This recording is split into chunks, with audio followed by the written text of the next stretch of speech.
So good morning everyone. I welcome you all to Saurabh Pandey UPSC channel के अंदर। और let's discuss आज के द हिंदू के जो टॉपिक्स हैं। और द हिंदू के अंदर आपके एडिटोरियल हैं, टेक्स्ट पार्ट है और साइंस पार्ट है और न्यूज़ है।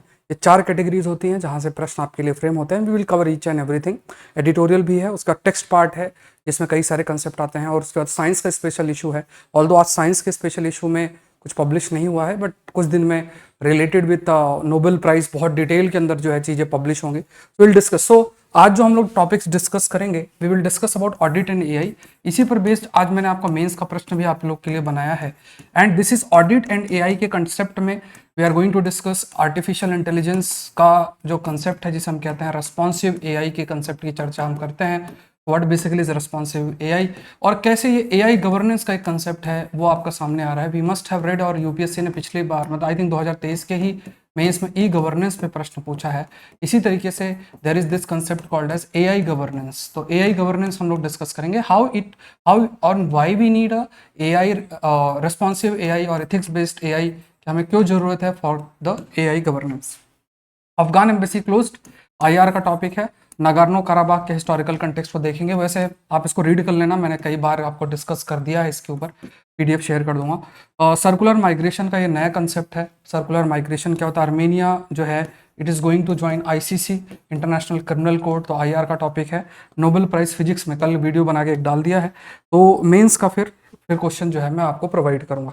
तो आज का ये थोड़ा हिंदी में ट्रांसलेशन सही नहीं है, बट आप इंग्लिश में देख लो। Responsive AI is a way forward towards AI governance. ठीक है, एआई गवर्नेंस की बात करें तो we need a responsive AI. हमें एक रेस्पॉन्सिव एआई की जरूरत है and way forward towards AI governance. तो इसको आपको डिस्कस करना Saurabh Pandey UPSC Telegram channel पे आपको जो है आंसर सेंड करना। डिस्क्रिप्शन बॉक्स में लिंक दिया है। तो यहाँ पे देखो कि लाइव क्लासेस आपकी अटेंड आप कर सकते हो सौरभ पांडे यूपीएससी ऐप में जाके। तो ये सौरभ पांडे यूपीएससी ऐप आप डाउनलोड कर सकते हैं। अभी 3 क्लासेस ऑलरेडी मैंने कवर कर दी हैं।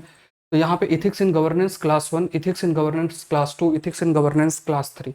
आज जो हम डिस्कस कर लेंगे टेररिज्म, आपकी रिपोर्ट खत्म हो जाएगी। ये रिपोर्ट मैंने खत्म कर दी है, वीडियो जाके देखो। मेरे द्वारा ही हैंड रिटन नोट्स हैं। हैंड रिटन नोट्स आप लोग मतलब वहाँ से ही पढ़ के पूरा मैंने एक्सप्लेन किया है। और ये 3 लेक्चर में इथिक्स इन गवर्नेंस खत्म हो जाएगा। इसके अलावा we will also discuss other जो रिपोर्ट्स, आज टेररिज्म वाली रिपोर्ट खत्म हो जाएगी, फिर सोशल कैपिटल, फिर सिटीजन सेंट्रिक एडमिनिस्ट्रेशन। 3-4 दिन के अंदर आपकी पूरी आरसी रिपोर्ट जो आपको जीएस पर्सपेक्टिव से करनी है, that I am going to cover. तो जो भी इस कोर्स का हिस्सा नहीं है जरूर से बनो। Saurabh Pandey UPSC app download करना है और ऐप डाउनलोड करके आप जो है इसको कर सकते हैं। और या फिर www.sauravpandeyupsc.com पे जाके भी आप ज्वाइन कर सकते हैं। तो ये रिपोर्ट्स हैं जो हम लोग कवर कर रहे हैं। सौरभ पांडे यूपीएससी ऐप के अंदर ये क्लासेस आपकी चल रही हैं और मेंस के लिए मस्ट कोर्स है। ठीक है, और अभी 30% ऑफ भी है, तो वो भी आप बेनिफिट उठा सकते हैं। एग्रीकल्चर ऑप्शनल से भी आप लोग जरूर से जुड़ें अगर आप प्लान कर रहे हैं। तो ऑलरेडी हमारी 12 क्लासेस हो चुकी हैं। 13th क्लास आज है 11 सवा 11 बजे है। तो आप लोग को प्रयास करना है कि आप एग्रीकल्चर ऑप्शनल से जुड़ें। वो क्लासेस जो हैं, जो हो चुकी हैं, उनका आप रिकॉर्डेड क्लासेस देख सकते हैं सौरभ पांडे यूपीएससी ऐप में। एक डेमो क्लास भी मैंने कैसे ऐप में होती है वो भी चैनल के अंदर डाल रखा है, तो आप उसको भी गो थ्रू हो सकते हैं। तो 300+ स्कोर करने की एक अच्छी अपॉर्चुनिटी आपके लिए बनती है। ये टेलीग्राम चैनल है जहाँ पे आपको अपने आंसर को सेंड करना है। इसका लिंक भी डिस्क्रिप्शन बॉक्स में दिया है, that is Saurabh Pandey UPSC. ठीक है, Telegram channel. So let's start with the first topic. पहला जो टॉपिक है इसको डिस्कस करते हैं। Let's discuss with the first topic. पहला जो टॉपिक है उसको डिस्कस करते हैं। This is again important topic. एक नए कंसेप्ट के बारे में इस पे चर्चा हो रही है। एंड यहाँ पे देखो, यहाँ पे जो चर्चा है that is audit technique. Audit जैसे हमारे कंप्ट्रोलर एंड ऑडिटर जनरल हैं। कमेंट सेक्शन में बताओ किस आर्टिकल के तहत है संविधान के। तो कैग की जिम्मेदारी क्या है? ऑडिट करने की जिम्मेदारी रहती है। सरकार ने जो पैसा एलोकेट किया है, क्या उसी पर्पस के लिए ही पैसा इस्तेमाल किया गया है, एफिशिएंटली किया गया है? प्रोप्राइटी कंटेक्स्ट में, एफिशिएंसी कंटेक्स्ट में जो ऑडिट है that is done by the comptroller and auditor general. तो यहाँ पे using AI for audit technique की बात आपकी की गई है कि क्या जो ऑडिट है उसको करने के लिए एआई की जरूरत है या एआई का जरूरत हो सकता है कि नहीं हो सकता है, इस पर चर्चा की गई है। तो यहाँ पे हम ऑडिट पे तो नहीं जाएंगे कि ऑडिट कैसे करते हैं और ऑडिट की स्पेसिफिक टेक्निक में कैसे इस्तेमाल होगा, क्योंकि वो हमारे काम का नहीं है। लेकिन हमें एक कंसेप्ट समझना है दैट इज एआई से रिलेटेड। देखो, आर्टिफिशियल इंटेलिजेंस जो भी कार्य करता है वो बेस्ड होता है डेटा पे। डेटा पर बेस्ड है, तो और उस डेटा का सोर्स क्या है, क्या वो डेटा का सोर्स बहुत ही एक्यूरेट है, तो आंसर है नो। तो मान लो इंटरनेट के माध्यम से जो भी डेटा है उस बेसिस पे आउटकम आपका एआई के माध्यम से देखने को मिलता है। तो इंटरनेट में जो डेटा है that data can also be biased हो सकता है, that can also be discriminatory, है ना, जो डिस्क्रिमिनेशन देखने को मिल सकता है, certain caste, region, religion, language के कंटेक्स्ट में डिस्क्रिमिनेटरी भी हो सकता है। इंटरनेट की बात करें तो वो है डेटा, है ना, इंटरनेट से डेटा आपका आ रहा है। तो यहाँ पे कहा गया कि वी नीड अ रेस्पॉन्सिव भी होना चाहिए प्लस इथिकल भी होना चाहिए। इथिकल, सर्टेन इथिकल स्टैंडर्ड्स पर जो है वो बेस्ड होना चाहिए। इट मीन्स व्हाट, कि डेटा बायसनेस ना हो। जैसे मैंने आपको एग्जांपल दिया कि एक बार डेटा अगर एआई कोई इमेज क्रिएट करती, बोले कि कोई पेशेंट दिखाओ, डॉक्टर दिखाओ, तो जो लोगों का स्किन कलर ब्लैक है, मान लो अफ्रीकन, तो उनको दिखाएंगे पेशेंट, और जिनका स्किन कलर वाइट है उसको दिखाएंगे डॉक्टर। तो ये क्या बायसनेस है? आपने डेटा ऐसे फीड कर रखा है कि अगर कोई पेशेंट है तो उनका कलर इस टाइप से है, अगर कोई डॉक्टर है उनका कलर इस टाइप से है। तो ये सब क्या है, this is the case of data biasness या डिस्क्रिमिनेटरी एस्पेक्ट है। तो हमें इथिकल स्टैंडर्ड्स जो है वो डेवलप करना पड़ेगा, जिससे कि इस प्रकार के जो डेवलपमेंट्स हैं उनको रोका जा सके। तो इसी कंटेक्स्ट में अगर देखा जाए क्या क्या बातें इस पे बोली गई, तो कैग जो है, अभी हमारे जो गिरीश चंद्र मुर्मू हैं, उन्होंने supreme audit institution SAI G20 की है, उसको चेयर उन्होंने किया है, और उन्होंने कहा कि अगर एआई पर बहुत ज़्यादा हम निर्भर रहेंगे, सो यहाँ से देयर इज़ अ पॉसिबिलिटी कि इनएक्यूरेट फाइंडिंग हो सके, and we need a responsive and responsible AI. ये कंसेप्ट भी याद रखना, we need a responsive and ethical AI की हमें जरूरत है। तो इन्होंने कहा कि अगर आप बहुत ज़्यादा एआई का इस्तेमाल करोगे तो देर इज़ अ पॉसिबिलिटी कि जो डेटा होगा that data will not be that accurate. तो क्या की बात करें तो ऑडिट करना, कंप्लायंस ऑडिट, परफॉर्मेंस ऑडिट, जैसे मान लो सरकार ने कुछ पैसा एलोकेट किया, अब वो पैसा उसी पर्पस के लिए इस्तेमाल हो रहा है कि नहीं हो रहा है, सही से इस्तेमाल हो रहा है कि नहीं हो रहा है, ये जिम्मेदारी ऑडिट की जो है करने की जिम्मेदारी कैग की होती है। और कैग अपनी जो रिपोर्ट है वो रिपोर्ट आपका उनके द्वारा जो रिपोर्ट है दैट रिपोर्ट इज़ बेसिकली आपकी रखी जाती है, कहाँ रखी जाती है, बेसिकली जो रिपोर्ट है वो हमारे पार्लियामेंट के अंदर रखी जाती है ऑनरेबल प्रेसिडेंट के द्वारा। सो यहाँ पे क्या है कि ट्रांसपेरेंसी, ऑब्जेक्टिव, फेयरनेस और बायसनेस ना हो। अब कोई पर्सन करेगा तो उसे हम कहीं ना कहीं अगर बात किया जाए, कोई पर्सन अगर करेगा तो वो उसको अकाउंटेबल कर सकते हैं, बट एआई को आप कैसे अकाउंटेबल करोगे? अगर गलत फाइंडिंग हो, अब उस गलत फाइंडिंग को ही हम बेसिस मान के अपने डिसीजन मेकिंग करेंगे तो इसका फिर इम्पैक्ट फर्दर भी होगा, क्योंकि जो डेटा है that data can also be biased है। तो यहाँ पे they are talking about the responsible AI. तो जो भी रेस्पॉन्सिबल एआई है, तो देखो ये बहुत इंपॉर्टेंट, ये लाइनें आप याद रखो हमेशा से, कि जैसे जैसे जो ये लाइनें आपको याद रखना है, ये जो लाइन है, और इसको आप कई जगह पे यूज भी कर सकते हो, that is responsible AI. Responsible AI ethical भी होना चाहिए, इंक्लूसिव भी होना चाहिए, सभी लोग इंक्लूड हों, और इथिकल जो स्टैंडर्ड्स हैं, मोरल स्टैंडर्ड्स हैं, वो भी आपका फॉलो करना चाहिए। और यहाँ पे अगर इथिकल स्टैंड एआई होगा तो वो क्रेडिबिलिटी, ट्रस्ट, जो स्केलेबिलिटी, मतलब लॉन्ग कई सारे डिफरेंट डायमेंशंस चीज़ों को कवर किया जा सकता है ऑडिट के अंदर। लेकिन जो डेटा सेट है वो कंप्लीट होना चाहिए, एक्यूरेट होना चाहिए, क्योंकि देखो जो भी हम बात करते हैं वो बात करते हैं कि जो भी एआई का डिसीजन मेकिंग होगी वो डेटा पर बेस्ड होगा। अब डेटा कंप्लीट है कि नहीं ये देखना जरूरी है। क्या डेटा आप अगर देखें, क्या डेटा में जो इंटीग्रिटी एस्पेक्ट है वो देखना जरूरी है, इंटीग्रिटी है या डेटा कंप्लीट है या इंटीग्रिटी है, उस चीज़ को देखना भी जरूरी आपका बन जाता है। ये सब इंपॉर्टेंट बनते हैं। तो यहाँ पे हाईलाइट किया गया है कि जो एआई ऑडिटर हैं, मतलब एआई बेस्ड जो ऑडिटर हैं, दे कैन नॉट रिप्लेस, और अगर रिप्लेस कर भी सकते हैं जो हमारे ह्यूमन ऑडिटर्स हैं, मतलब जो ऑडिटर्स हैं, अगर उसको रिप्लेस भी करते हो तो जो जिस डेटा पर वो बेस्ड हो, that data has to be ethical and responsible. तो ये बहुत है। तो यहाँ पे अगर मान लो एआई के माध्यम से अगर आप ऑडिटिंग करते हो तो देयर हाई चांस की जो भी डेटा है वो कहीं से भी, मतलब इंटरनेट के माध्यम से मैनिपुलेटेड डेटा इस्तेमाल किया जा सकता है, और इससे फिर डेटा बायसनेस और डिस्क्रिमिनेशन जो है वो देखने को मिल सकता है। सो हमें भी एआई के रेगुलेशन करने की ज़रूरत है। जैसे यूरोपियन पार्लियामेंट ने अप्रूव किया है EU AI act, artificial intelligence act, and ये एक ऐसा एक्ट है जिसके माध्यम से जो जनरेटिव एआई टूल्स जैसे चैट जीपीटी है उनमें स्क्रूटनी होगी, रिस्ट्रिक्शंस होंगे। इवन इन्होंने ये कहा है कि जैसे अगर आप किसी फील्ड के अंदर एआई का इस्तेमाल कर रहे हो तो उसका रिस्क कैसा है। तो depending upon the level of risk, जिस तरीके से जो रिस्क है, लेवल ऑफ रिस्क जिस तरीके से एग्जिस्ट करता है, उसी बेसिस पे इन्होंने कैटेगराइज कर रखा है। ये हाई लेवल ऑफ रिस्क है, या मिडिल लेवल ऑफ रिस्क है, या लो लेवल ऑफ रिस्क है। इस टाइप से रिस्क के बेसिस में आपका कैटेगराइजेशन जो है वो आपका किया गया है, और उसी बेसिस में इन्होंने रिस्ट्रिक्शंस जो हैं वो इम्पोज किए हुए हैं। तो यूरोपियन यूनियन में ऑलरेडी एक रेस्पॉन्सिबल और इथिकल एआई की तरफ जाया जा रहा है, तो हमें भी इस प्रकार के कदम थ्रू एक्ट के माध्यम से हम कर सकते हैं। ऑल्दो हमें डेटा प्रोटेक्शन लॉ को ही अच्छे से इंप्लीमेंट करना है, एआई करते करते 4-5 साल लग जाएंगे, जो कि बहुत डिले आपका जो है हो सकता है। तो यहाँ पे जैसे मान लो कोई भी अगर चैट जीपीटी जैसी चीज़ें बनाता है, तो उसे प्रॉपर सारी एल्गोरिदम, किस सिस्टम को क्या डेटा सोर्स है, डेटा कैसे कलेक्ट करेगा, किया जाएगा, जो डेटा है वो डेटा प्रोसेसिंग कैसे होगी, किस तरीके से डेटा को एक्सट्रैक्ट किया जाता है, जिसका डेटा है उसके राइट्स क्या हैं, ये सब कुछ जानकारी सबमिट करनी पड़ेगी। एवरीथिंग हैज़ टू बी जो है सबमिट करनी पड़ेगी, तभी चीज़ें जो है वो हो पाएंगी। फिर देखो ये कहा गया, यहाँ अगर हम ईयू की बात करें, फिर यहाँ पे ये भी कहा गया कि जो उनका पार्लियामेंट है, दे हैव ऑल्सो किसी भी प्रकार का बायोमेट्रिक का सर्विलेंस जो है वो नहीं किया जा सकता है। और जो डेटा है इंटरनेट में, जो डेटा उसकी एक्यूरेसी कैसे किया जाए, ये सबसे बड़ा चैलेंज है, क्योंकि इंटरनेट के माध्यम से कोई भी डेटा जनरेट कर सकता है, और उसमें कई प्रकार के डिस्क्रिमिनेटरी बायस डेटा हो सकते हैं। तो उसको किस तरीके से एक सही किया जाए, इस पर भी फोकस आपका जो है किया जा सकता है। फिर देखो एआई के माध्यम से ये भी आज के समय में, अगर चैट जीपीटी से आप रिसर्च पेपर भी लिखवाओगे ना, तो लिख देगा, ऐसे लिखवाओ, कुछ भी लिखाओ तो एआई चैट जीपीटी कर देगा। बट वो लिखेगा भी तो कहाँ से लिखेगा, उसको तो खुद तो आता नहीं है, वो इंटरनेट में ही तो सोर्स है, वहीं से तो कुछ लेके और आउटपुट दे रहा है। ऑल्दो आपको पता नहीं, जैसे आप गूगल में कुछ सर्च करते हो तो 10, 20, 50, 100 वेबसाइट आते हैं, आपको पता है ये कंटेंट इस वेबसाइट से, ये कंटेंट इस वेबसाइट से। चैट जीपीटी खुद ही क्या करेगा, पूरा सबको एक्सेस करके और एक कंटेंट क्रिएट कर देगा, लेकिन जिस सोर्स से करेगा वो तो इंटरनेट पे ही होगा। तो अब मान लो किसी का रिसर्च पेपर है और उसमें उसने बहुत मेहनत करके रिसर्च पेपर किया, और आपने चैट जीपीटी के माध्यम से कुछ रिसर्च पेपर टाइप लिख दिया और उसमें आपने सारा क्रेडिट ले लिया, तो कॉपीराइट इन्फ्रिंजमेंट एक बड़ा इशू है।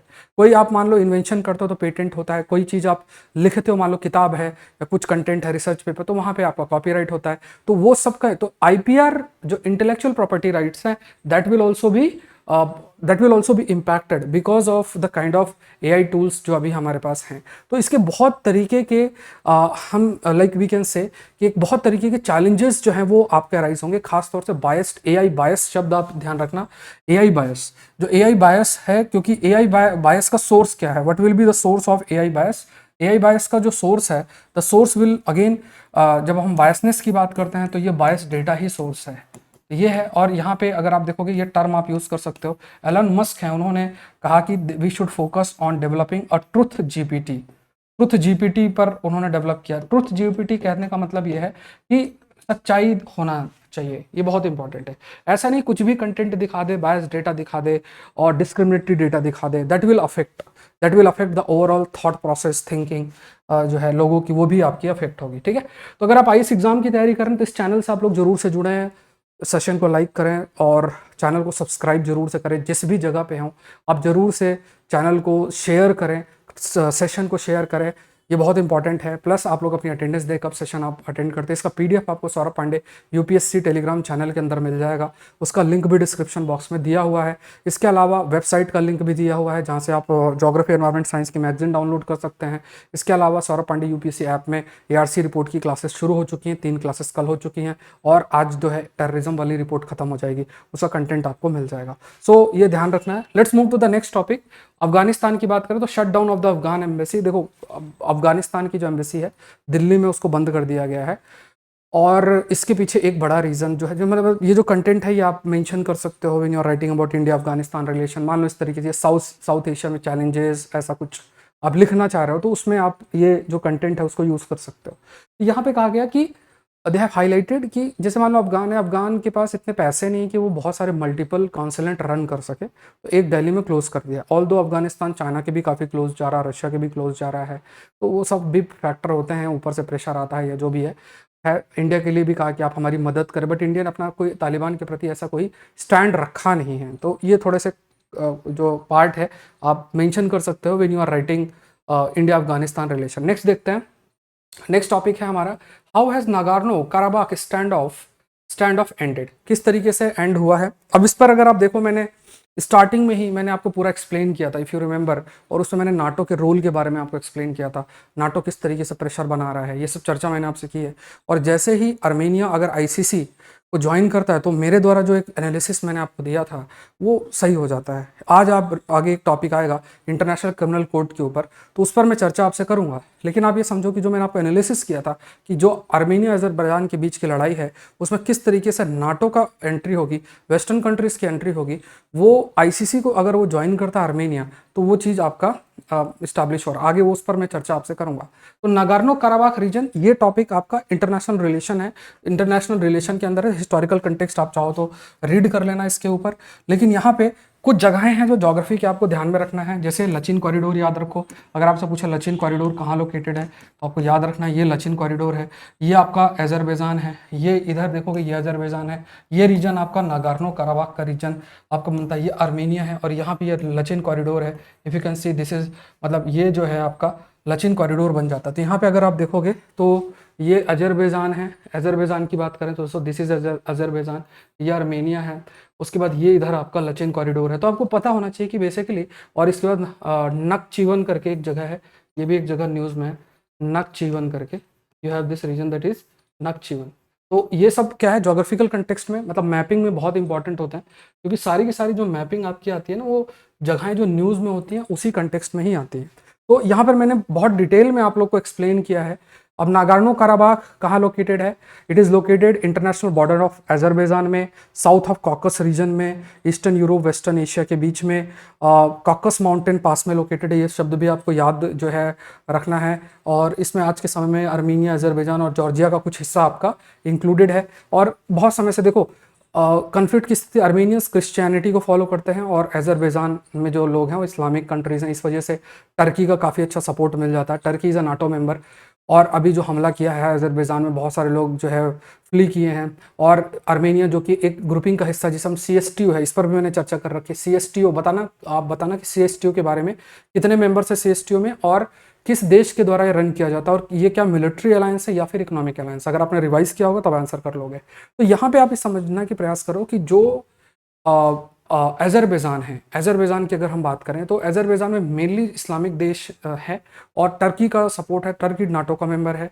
और इस प्रकार का जो प्रेशर बनाया गया है जैसे हमला कर दिया आर्मेनिया को बचाने के लिए, रशिया नहीं आया तो आर्मेनिया ने कहा कि हम आपके साथ क्यों रहें, हम CSTO का हिस्सा बन के भी हमें कोई फ़ायदा नहीं है, इट्स बेटर हम वेस्टर्न कंट्रीज़ की तरफ जाएं, बिकॉज क्रिश्चियनिटी को फॉलो हो रहा है। तो एक प्रेशर बन गया। अब आर्मेनिया में सपोज करो वेस्टर्न कंट्रीज़ एंट्री हो जाए, नाटो की एंट्री हो जाए, या आर्मेनिया नाटो के मेंबर बन जाए, तो फिर रशिया को इस चीज़ का बहुत डर लगेगा कि क्या किया जाए, इस टाइप से फिर एक कन्फ्लिक्ट की स्थिति बनेगी। तो एक प्रकार से नाटो के एक्सपेंशनिस्ट टेंडेंसी जो है वो भी इसमें रिफ्लेक्ट होती है। और एक प्रकार की इनसिक्योरिटी इस कन्फ्लिक्ट की वजह से, नागोर्नो कराबाख जो आर्मेनिया और अजरबैजान का जो कन्फ्लिक्ट है, उस कन्फ्लिक्ट की वजह से एक इनसिक्योरिटी भी डेवलप हो गई है आर्मेनिया के मन के अंदर, और वो उसको लेकर जाएगी किधर, वो लेकर जाएगी टुवर्ड्स द वेस्टर्न कंट्रीज। तो ये सब चीज़ें जो है देखने को मिलेगी। तो कन्फ्लिक्ट जो है वो कंटिन्यूस बेसिस में अजरबैजान और आर्मेनियंस के बीच में हुआ है। ऑटोमन जो है उन्होंने साउथ कॉकस रीजन को अटैक किया था वर्ल्ड वॉर 1 के समय, जो अजरबैजान के लोग हैं उनके माध्यम से, और जो इथनिक आर्मेनियंस उनको टारगेट किया गया था। और फिर उसके बाद अजरबैजान और आर्मेनिया फिर फुल फ्लेज्ड वॉर लड़े थे 1920 के समय में, उनके बीच में युद्ध की स्थिति भी थी। फिर उसके बाद आपका अजरबैजान डेमोक्रेटिक रिपब्लिक का फॉर्मेशन हुआ था, सोवियत रिपब्लिक का ये दोनों देश आपका बन गए। नागोर्नो कराबाख एक ऑटोनोमस रीजन आपका बना दिया गया था अजरबैजान टेरिटरी के अंदर, एक तरीके से आप कह सकते हैं कि एक ऑटोनोमस बना दिया गया। फिर जब 1991 में सोवियत यूनियन जब टूटा, जब उसका डिसइंटीग्रेशन हुआ उसके बाद है ना, तो यहाँ पे फिर लड़ाई शुरू हो गई आर्मेनियंस रिबेल्स के बीच में, और नागोर्नो कराबाख को एक declare territory, independent territory declare किया गया। 30,000 लोग के अराउंड इसमें उसमें डेथ भी हुई। 1994 तक लड़ाई जो है चली, 3 साल लड़ाई चली। फिर 1994 में अजरबैजान और आर्मेनिया सीज फायर रशिया की मदद से है, मतलब एक बॉर्डर बना दी गई है। तो ये है। अब यहाँ पे देखा जाए तो अजरबैजान कैप्चर द एरिया, तो यहाँ पे कहा गया कि अभी जो स्थिति बनी है जिसके माध्यम से जो कुछ इलाके हैं जो नागोर्नो कराबाख के, वहाँ पे जो कैप्चर करने का काम है वो टर्की की मदद से किया गया है। ऑल्दो टर्की ने कहा कि हमने ऐसा कुछ नहीं किया, हमने किसी प्रकार की मदद नहीं की है, और मदद के पीछे वही है कि टर्की इस्लामिक देश है और अजरबैजान इस्लामिक देश, तो उनके बीच में काफ़ी क्लोजनेस है। रशिया एक तरीके से बच रहा है, उसको ये पता है कि अगर मैंने आर्मेनिया का बहुत साथ दे दिया तो जो अजरबैजान है वो जो है जाके वेस्टर्न कंट्रीज के गोद में बैठ जाएगा। लेकिन अभी जो आर्मेनिया है, आर्मेनिया के मन में ये भी आया कि इसने अजरबैजान ने हमला किया और मैं CSTO का हिस्सा हूँ, लेकिन फिर भी रशिया ने मदद करने के लिए रशिया आगे नहीं आया। तो ये सब डेवलपमेंट्स आपको जो है ध्यान में रखना है।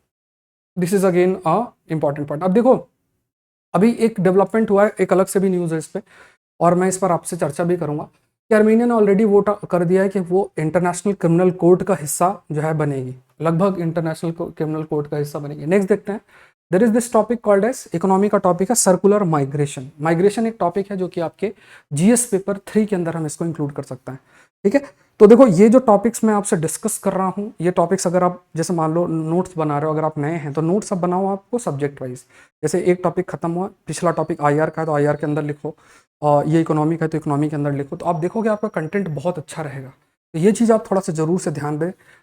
आज मैं GES सीरीज़ वाला जो वीडियो है पूरा अभी तक के सारे टॉपिक्स एक साथ कवर हो जाएंगे, तो वो भी मैं आपके लिए कवर कर दूंगा। जो GES सीरीज़ के जो कवर मैं आपके लिए कर रहा था काफ़ी समय से, वो आज वीडियो आपको एक मिल जाएगा। ठीक है, तो वो भी देखना। कल मैंने फिजिक्स के नोबेल प्राइज़ का पूरा एक्सप्लेनेशन डाल दिया है, तो वो भी आप लोग देख लेना, वो वीडियो सेक्शन में आपका पड़ा हुआ है। तो यहाँ पे देखते हैं, एक टॉपिक बनता है सर्कुलर माइग्रेशन, इसको GS पेपर 3 में लिखना। तो ये टॉपिक है दैट इज सर्कुलर माइग्रेशन। तो सर्कुलर माइग्रेशन के की अगर बात किया जाए तो यहाँ पे ये टर्म 60-70s के बाद से जैसे जैसे ग्लोबलाइजेशन बढ़ा, जिसमें इकोनॉमिक इंटीग्रेशन देश के बीच में काफ़ी इंक्रीज हुआ, और फिर जैसे जैसे नए तरीके के ट्रांसपोर्ट, कम्युनिकेशन, सोशल नेटवर्क्स, जो मल्टीनेशनल कंपनीज हुई, तो इसके बाद से जो सर्कुलर माइग्रेशन है वो इंक्रीज हुआ। तो अगर आपसे पूछे कि सर्कुलर माइग्रेशन के लिए क्या रिस्पॉन्सिबल फैक्टर्स हैं, तो एक बड़ा फैक्टर ग्लोबलाइजेशन हुआ, मल्टीनेशनल कंपनीज हुई। मल्टीनेशनल कंपनीज में सपोज करो कोई कंपनी, आप यहाँ इस देश में काम कर रहे हो, फिर अगले देश में काम कर रहे हो, फिर वहाँ से यहाँ आ रहे हो, यहाँ से वहाँ जा रहे हो, इस टाइप की स्थिति आपकी रहती है। तो ये क्यों, क्या इस किस चीज़ ने इसको फैसिलिटेट किया? Basically it has been facilitated by the globalisation of it. तो यहाँ पे ये आपका जो सीजनल मूवमेंट है माइग्रेंट्स का, ये काफ़ी अधिक है, मतलब जो टेम्परेरी की बात करें, टेम्परेरी माइग्रेशन देखने को मिलता है। तो ये जो माइग्रेशन को कभी भी हम सर्कुलर तब कह सकते हैं अगर ये फॉलोइंग क्राइटेरिया मीट करते हैं। ये क्राइटेरिया क्या है कि टेम्परेरी रेजिस्टेंस, जैसे रेजिडेंस हो, जैसे मान लो आप यहाँ से US गए, US में आप ऑन साइट काम कर रहे हो और आपने वहाँ पे 1 साल रहे, तो ये टेम्परेरी रेजिस्टेंस हो गया। तो डेस्टिनेशन लोकेशन पे आपका टेम्परेरी रेजिस्टेंस हुआ, पहले कंडीशन। दूसरी बात, multiple entries into the destination countries, मतलब जरूरी नहीं कि आप एक ही समय पे रहो, आप मल्टीपल टाइम आ जा सकते हो। फिर वहाँ पे फ्रीडम ऑफ मूवमेंट है ओरिजिन और डेस्टिनेशन के बीच में, मतलब मान लो आप US गए, US से इंडिया आ सकते हो, इंडिया से US जा सकते हो, क्यों? और सब बेसिस क्या है कि आप एक कंपनी में काम कर रहे हो, इस वजह से। तो ये भी एक कंडीशन है सर्कुलर माइग्रेशन की। और आपके पास लीगल राइट्स हों, ऐसा नहीं आप इलीगल वे में रह रहे हो, तो लीगल राइट्स हो डेस्टिनेशन कंट्रीज के अंदर।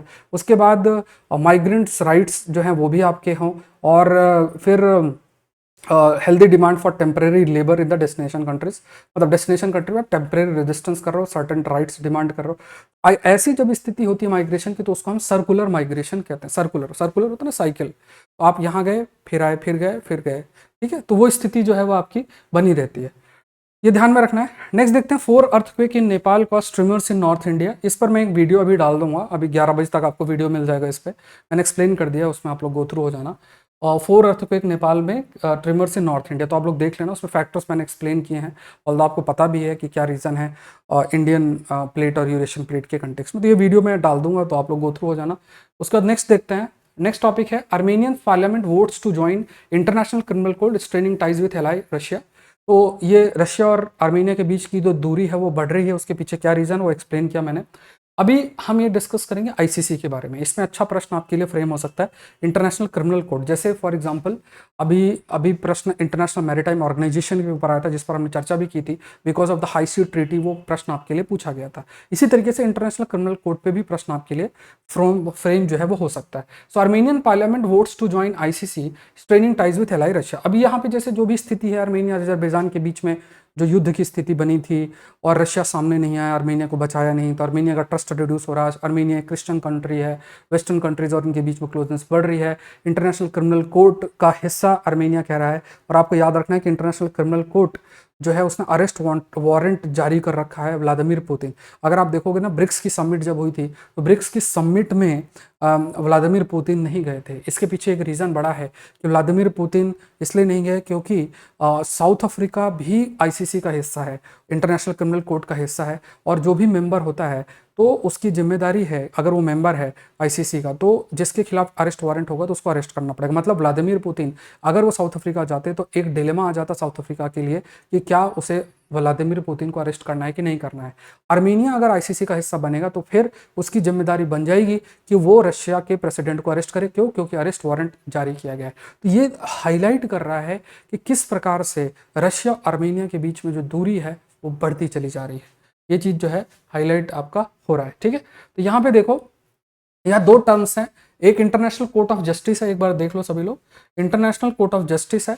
International court of justice principal judicial organ है यूएन का, है ना, और ये 1946 में स्टैब्लिश हुआ। इंटरनेशनल क्रिमिनल कोर्ट 2002 में हुआ।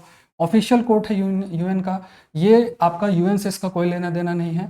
ऑल दो जो रेफरल है यूनाइटेड नेशन सिक्योरिटी काउंसिल से है, और इवन ये प्रोसिक्यूशन मतलब जो है केस कर सकता है even without United nation action. यहाँ पे जो इसकी जगह है जहाँ पे वो हेग में है, ये भी हेग में लोकेटेड है। यूएन मेंबर स्टेट्स वो एडवाइस ओपिनियन आपका दे सकते हैं। यहाँ पे इवन जो इंडिविजुअल एक्यूज्ड है ऑफ इंटरनेशनल क्राइम, जैसे कि क्राइम वायलेट है ना, जो भी जिनेवा कन्वेंशन उसके खिलाफ है तो उनके खिलाफ एक्शन किया जा सकता है। इसमें सोवेनिटी से रिलेटेड केसेस, बाउंड्री डिस्प्यूट से रिलेटेड, मैरीटाइम डिस्प्यूट से रिलेटेड, और नेचुरल रिसोर्सेज से रिलेटेड, ह्यूमन राइट से रिलेटेड, ये सब चीज़ें इंटरनेशनल कोर्ट ऑफ जस्टिस में होता है। और यहाँ पे आप देखोगे तो genocide, crime against humanity, war crimes, crime of aggression, ये सब आपका इंटरनेशनल क्रिमिनल कोर्ट के अंदर होता है। तो दोनों में अंतर आपको समझना पड़ेगा। फिर उसके बाद इसमें जो भी है स्टेट्स दैट रेटिफाई, जो यूएन चार्टर को रेटिफाई करते हैं और यूनाइटेड नेशन का मेंबर है, वो जो है इसका हिस्सा बन सकते हैं। इवन नॉन यूएन जो मेंबर है, states can also become the parties to the ICJ by ratifying the ICJ statute. मतलब इंटरनेशनल कोर्ट ऑफ जस्टिस का जो लॉ है उसको रेटिफाई करके इवन जो यूएन का मेंबर नहीं वो भी इसमें हिस्सा ले सकता है।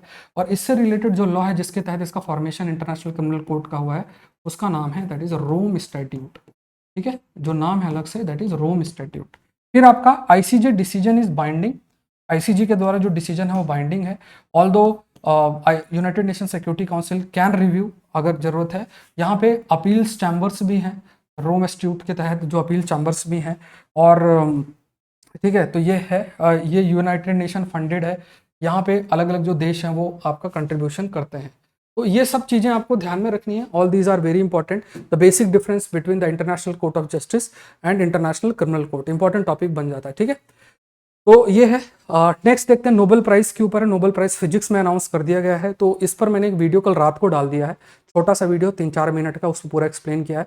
इस संडे को बहुत डिटेल में एक्सप्लेनेशन आएगा, तो वो मैं आपके लिए मतलब पेपर में हम लोग डिस्कस कर लें, लेकिन इस के बारे में आपको डिटेल में देखना तो मैंने एक छोटा वीडियो डाल रखा है, वो आप लोग देख लेना। ठीक है, तो ये इस बार पेरी, अगस्टिनी, फेरेंस, क्रॉसज और एनी एल ह्यूलर, इनको जो है नोबेल प्राइज मिला है फिजिक्स के अंदर। और खास तौर से इन्हें मिला है to create extremely short pulse of light. It means देखो, इन्होंने जैसे मान लो आप मुझे देख पा रहे हो, लाइट की वजह से देख पा रहे हो, लाइट बंद कर दूंगा अंधेरा हो जाएगा, नहीं दिखेगा। इसी तरीके से इन्होंने pulse of light attosecond पे जनरेट की है, जिसके माध्यम से इवन जो इलेक्ट्रॉन का ट्रांजिशन एटम के अंदर है उसको एक्सेस किया जा सकता है। और इससे फिर बहुत फायदा मिलेगा, क्वांटम मैकेनिक्स, क्वांटम कंप्यूटर्स, सब एटॉमिक पार्टिकल्स की प्रॉपर्टीज को जानना, यूनिवर्स के बारे में जानना, ये सब जानकारी मिलेगी। तो इस एरिया में इस बार का नोबेल प्राइज जो है वो आपका मिला है। ठीक है, ये आप ध्यान रखना है। तो सौरभ पांडे यूपीएससी ऐप आप लोग जरूर से डाउनलोड करें। मैंने ये जो क्लास है एआरसी रिपोर्ट की 3 क्लासेस कल हो चुकी, आज टेररिज्म वाली रिपोर्ट खत्म हो जाएगी। और अल्टीमेट क्लासेस है, मेरे द्वारा ही हैंड रिटन नोट्स हैं, तो उसी से मैं क्लासेस भी करवा रहा हूँ, तो आपको बहुत आसानी से ये ARC रिपोर्ट कवर हो जाएगी। जिनको नहीं पता है, एडमिनिस्ट्रेटिव रिफॉर्म कमीशन, ये बहुत लगभग 3-4 हज़ार पेजेस की रिपोर्ट्स हैं। तो अभी जो हमारे GS प्रोस्पेक्टिव से 4 मेजर रिपोर्ट्स है, जो लोग लगभग 1000-1200 पेज के है, उसकी क्लासेस में करवा रहा हूँ। तो ये आप लोग अगर अभी तक मतलब आपको आलस आ रहा है कौन करे, अभी 30% ऑफ भी चल रहा है, अरे मैं नहीं करूँगा, मैं मतलब कुछ भी थिंकिंग आपकी हो सकती है, तो इसका आप लोग हिस्सा जरूर से, लेकिन IAS की तैयारी कर रहे हो तभी करना। अगर आप किसी और एग्जाम की तैयारी कर रहे हो तो मैं आपको सजेस्ट नहीं करूंगा, तब आप मत करना। अगर IAS की तैयारी कर रहे हो तो प्लीज़ इसको भूलने का मतलब इसको जरूर से करना, मैं आपको ये कहना चाहूँगा। GS पेपर 2, 3, 4 के लिए बहुत बहुत इंपॉर्टेंट है। और GS पेपर 2, 3, 4 के इस बार भी प्रश्न टेररिज्म वाला प्रश्न आंसर हो जाएगा। इवन जो आप GS पेपर 2 के अंदर कुछ क्वेश्चन वो आंसर हो जाएंगे। सोशल कैपिटल से रिलेटेड जो रिपोर्ट है उसमें NGO, सिविल सोसाइटी और ये सबसे रिलेटेड, सेल्फ हेल्प ग्रुप और ये सबसे रिलेटेड प्रश्न वो हैंडल हो जाएंगे। बहुत अल्टीमेट है इसका, और मेरे द्वारा हैंड रिटन नोट्स है, तो एक्सप्लेन करूंगा, साथ साथ नोट्स बनाओ, खत्म। ये सौरभ पांडे UPSC ऐप में क्लासेस चल रही हैं। आज तीन क्लासेस मैंने अपलोड कर दी हैं, आप लोग यहाँ देख लो। इसके अलावा आज जो है टेररिज्म वाली रिपोर्ट खत्म हो जाएगी, फिर आपकी सोशल कैपिटल वाली, फिर सिटीजन सेंट्रिक एडमिनिस्ट्रेशन वाली। तो 4 मेजर रिपोर्ट 1000-1200 पेज की है, जो मैं आपको अपने नोट्स के माध्यम से बहुत आसानी में, हार्डली आपको 60-70 पेज के अंदर नोट्स आपके बन जाएंगे। ठीक है, तो इसका हिस्सा जरूर से बनना है। कहीं पूरे यूट्यूब में आपको नहीं मिलेगा, या कहीं भी आप कोई इंस्टीट्यूट भी देख लो, कहीं नहीं करा जाता। सेकंड ARC रिपोर्ट ये है, एग्रीकल्चर ऑप्शनल अभी तक नहीं लिया। इंडियन फॉरेस्ट सर्विस की अगर आप तैयारी कर रहे हो, IAS में भी देखोगे तो बहुत हाई स्कोरिंग ऑप्शनल है। 12 क्लासेस हो चुकी है, 13th क्लास अभी है। अभी तक भी आप सोच रहे हो कि ऑप्शनल मुझे क्या लेना चाहिए, एक बार जरूर से डेमो क्लास देखो जो मैंने डाल रखी है। देखो, अगर आपको लगता है कि लेना चाहिए तो जरूर से आपको लो, है ना। और इसमें जो मैंने टॉपिक्स पढ़ाए हैं, आप पढ़ के देखो कि आपको क्या किसी बायो की बैकग्राउंड की जरूरत है कि नहीं है। कोई बैकग्राउंड की जरूरत नहीं है, आप बढ़िया तरीके से क्लासेस करो। क्लासेस अगर आप करोगे, आप खुद समझोगे कि मुझे किन किन चीज़ों में कैसे कैसे करना। और मैं आपको खुद नोट्स प्रिपेयर करवा रहा हूँ। 300 पेज के लगभग 300 या 400 पेज में आपके पास ऑप्शनल आपके हाथ में होगा। मैं ये कह रहा हूँ, लोग 1000, 1200, 1500, 2000 एक छोटे सा सब्जेक्ट में ही, GS के सब्जेक्ट्स में नोट्स बना देते हैं। मैं आपको 400, 300-350 पेज के अंदर पूरे ऑप्शनल के नोट्स और उससे क्वेश्चन भी दिखाऊंगा कि कितने सारे के सारे क्वेश्चन आप हैंडल कर लेंगे GS पेपर 1 और GS पेपर 2। हाँ, PPTs भी साथ में मिलेंगी, कुछ PDF भी साथ में मिलेंगे, वो भी साथ में करना पड़ेगा। तो ये बहुत अल्टीमेट है, इसको भी सौरभ पांडे UPSC ऐप के अंदर जाके क्लासेस कर सकते हो। अभी 30% ऑफ चल रहा है। ये टेलीग्राम चैनल है जहाँ पे आपको अपने आंसर को सेंड करना है, जरूर से करें। अपडेट्स के लिए भी आप जरूर से इसको टेलीग्राम चैनल को जरूर से जुड़ें। यहाँ पे देखो, यहाँ पे थोड़ा ऐड कर लो, responsive AI, responsive and responsible AI is a way forward towards AI governance. ठीक है, यहाँ पे AI गवर्नेंस का मतलब AI के माध्यम से गवर्नेंस कैरी आउट करना। 10 नंबर में लिखना, काफी सोच के लिखोगे तभी अच्छा आंसर होगा। और आप लोग के मैं आंसर देख रहा हूँ, ऐसा नहीं कि मैं देख नहीं रहा हूँ, बट अभी थोड़ा ARC रिपोर्ट का कोर्स क्रिएट कर रहा हूँ। इसके बाद मैं आकलन सीरीज भी आप लोग के लिए लेकर आऊँगा, जिसमें आपके आंसर इवेल्युएट होंगे। तो उसका कोर्स भी मैं आपको लॉन्च करूंगा, तो लगभग 1 साल का रहेगा। तो इसमें आप अपने आंसर अपलोड कर सकते हो, अपलोड करके मैं आपके आंसर चेक करूंगा, ये सब चीज़ें रहेंगी। ठीक है, तो अपने आंसर आप लोग सेंड कर सकते हो Saurabh Pandey UPSC Telegram channel पे, जो नीचे दिया हुआ है, और लिंक भी आपको डिस्क्रिप्शन बॉक्स में मिल जाएगा। तो आज के लिए इतना ही। सेशन को जरूर से लाइक करें, चैनल को जरूर से सब्सक्राइब करें, और सभी को सेशन एंड के बाद मैं आपको गुड मॉर्निंग कह रहा हूँ, आप लोग भी कमेंट कर सकते हैं। Thank you everyone, thank you.